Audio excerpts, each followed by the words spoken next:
Hello guys! Today ay magagawa tayo ng seafood congee o seafood na nilugaw. Yan, meron tayo ditong fresh clam. So, atin muna siyang pakuluan. Pero, lagyan na muna natin ng ginger para matanggal yung kanyang fishy taste. Yan.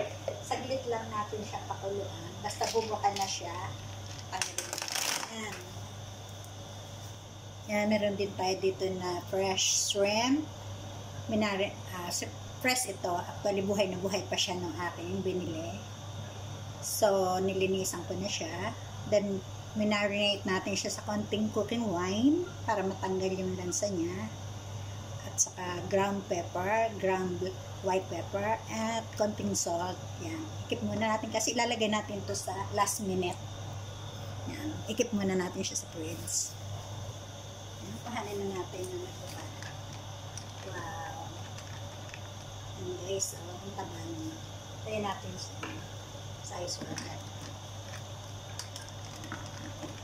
Yan, para hindi sila tuloy yung naluto. Para still fresh. Yan.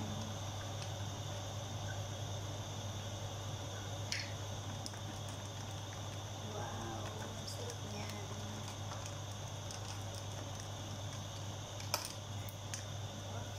Ang taba niya guys.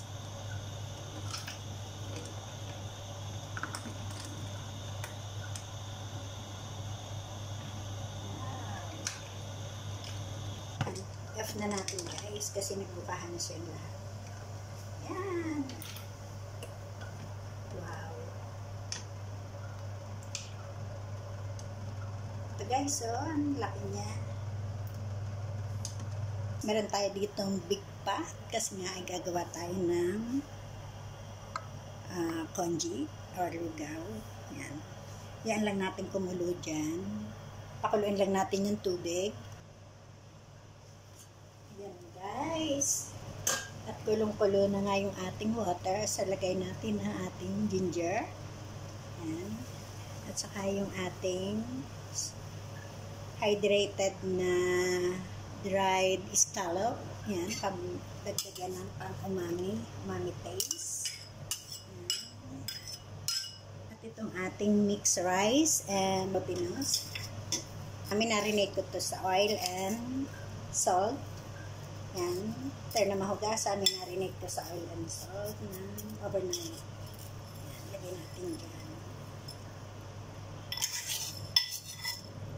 Stir lang natin para hindi tumikat. Yan. And hayaan natin maluto siya dyan ng 45 minutes. Yan. Sa very low fire. Very low fire. At i-prepare pa natin yung iba nating ingredients para sa ating congee. Isasama natin kasi itong mga mushroom na yan. Nahugasan na natin itong mushroom. Gawin na natin ay hiwain natin. Ito kasi ay mga 2 minutes ay pwedeng last minute na natin ito lalagyan. Mga 2 minutes lang luto na ito. Sarap guys ito sa nilugaw. Fresh shiitake mushroom.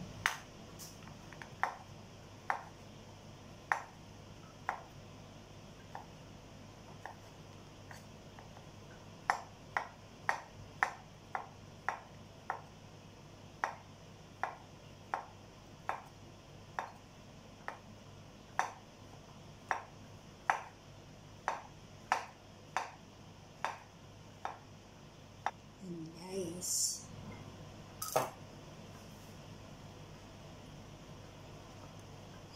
Guys, saka natin ito ilalagay pa. Luto na yung ating rice. Yan. So, set aside muna natin yan.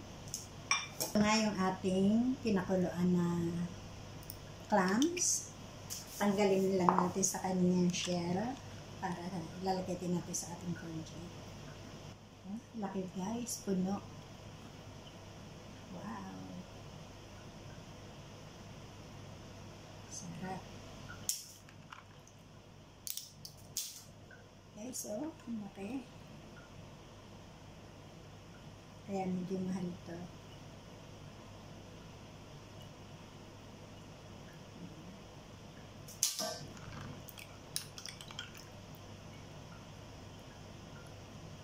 Di ba malinis siya kasi ay binabad natin sa may asin para matanggal yung kanyang mga buhat-buhat niya. Yes. Okay. Yan. Guys, yan. Okay na yung ating congee. Guys, check natin ating congee, guys. Yan.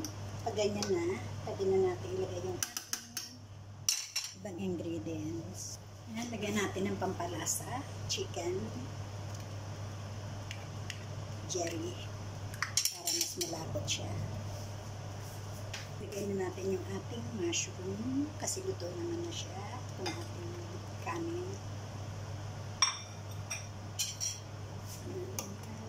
Lagyan ng konti.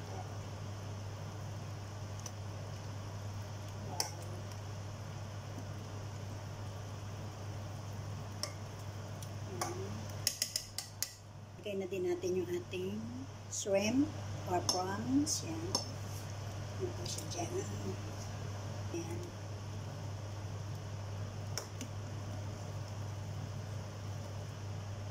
Guys. Wow.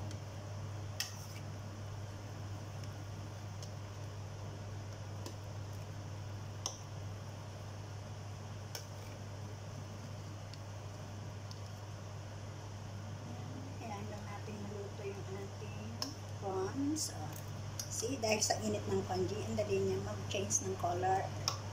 Kaya mga 2 to 3 minutes luto agad yan sa init ng congee, guys. Wow. Oh my God.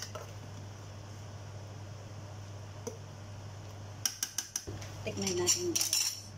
Tignan natin kung ano pwede natin ilagay. Lagyan natin ng konting salt. Yan. At saka yan naman, habang kinakain nila, pwede sila magdagdag ng salt. Kasi hindi mo pare-pareho ng taste ang kain. Wow, ang ganda ng prawn.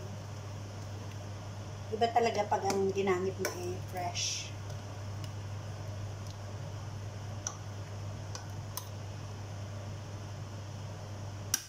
Hindi na natin kailangan bitbit ng tubig dahil pamaganas. Tama natin, guys, kasi nilagyan ko na asin. Yummy, yummy, yummy. Guys, ang sarap niya na. Yes, ang sarap. Yan, okay na siya. So, idagdag na natin kasi luto na to. Para lang lumasa dyan. Yes. Guys, oh, ang ganda-ganda ng prawn. Yan. Siyempre, pag mag-congee ka, huwag naman masyado maraming laman. Kasi parang hindi niyan congee. Tama lang. Dapat balance lang. Yan. Guys, yan. Lagyan na natin siya. Yan.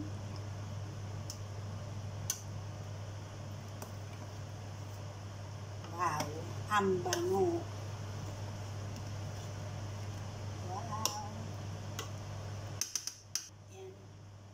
Siya, guys. Patay na natin ang apoy. Wala, guys, ang sarap.